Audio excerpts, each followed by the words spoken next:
Carol to speak next. Thank you, Angela.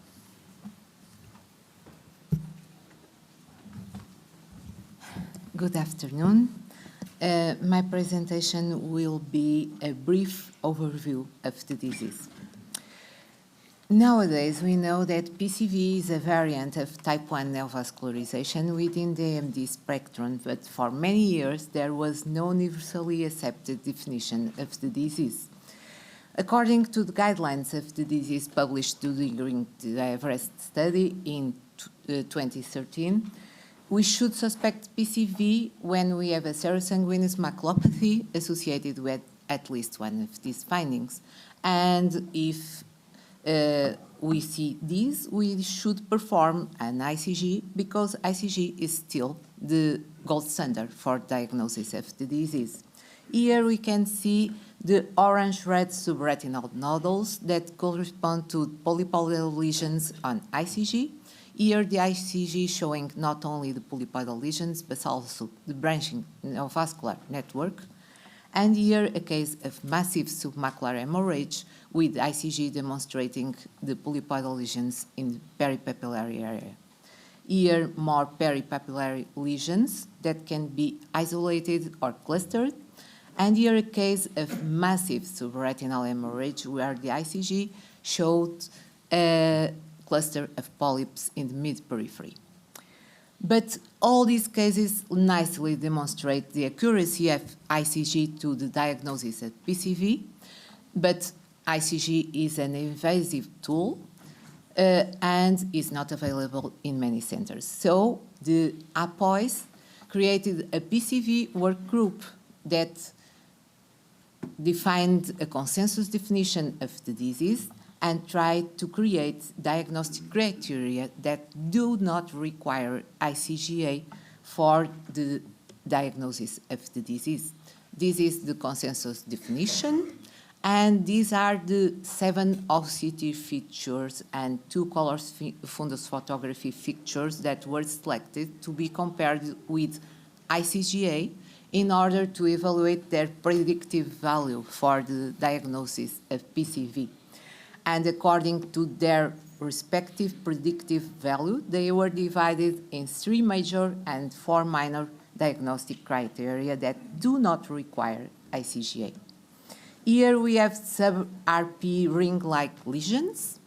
Here we have a narrow PD, pachyvessels, and double layer sign. And here we have on OCT en face the complex RP elevation and pachyvessels.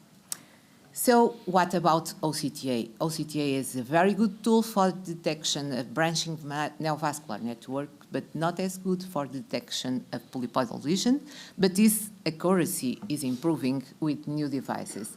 For the moment, we should use a combination of structural OCT, cross-sectional OCTA, and en-face OCT for the detection of polypoidal lesions. We know that the disease has a prevalence of 0.5% found by Beijing Eye Study, and a recent meta-analysis estimated the prevalence in Caucasians that is less than 10 times lower. So we know about the prevalence of PCV in patients in Caucasians that goes up to 31% if we use ICGA and SLO ICG devices.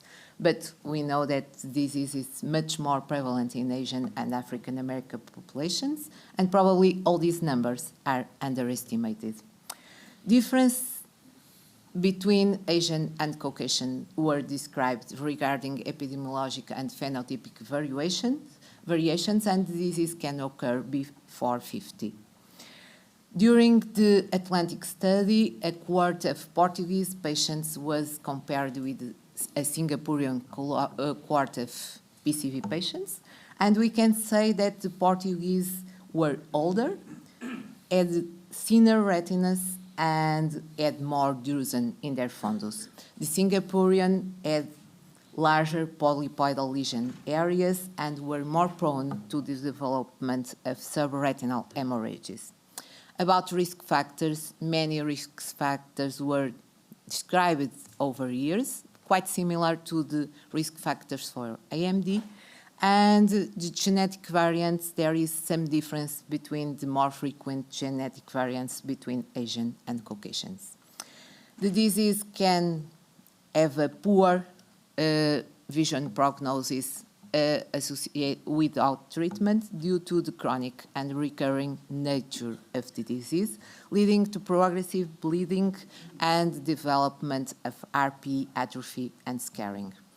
And now we know that PCV is a pachychoroid spectrum disease.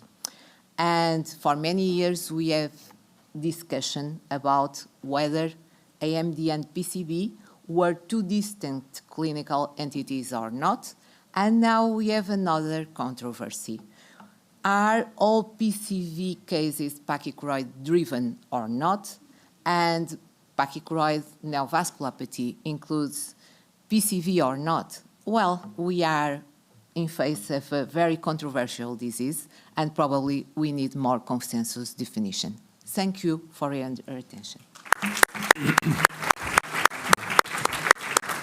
Thank you, Angela. And now I call Giovanni Storengi to present multimodal findings on OCT, ICG,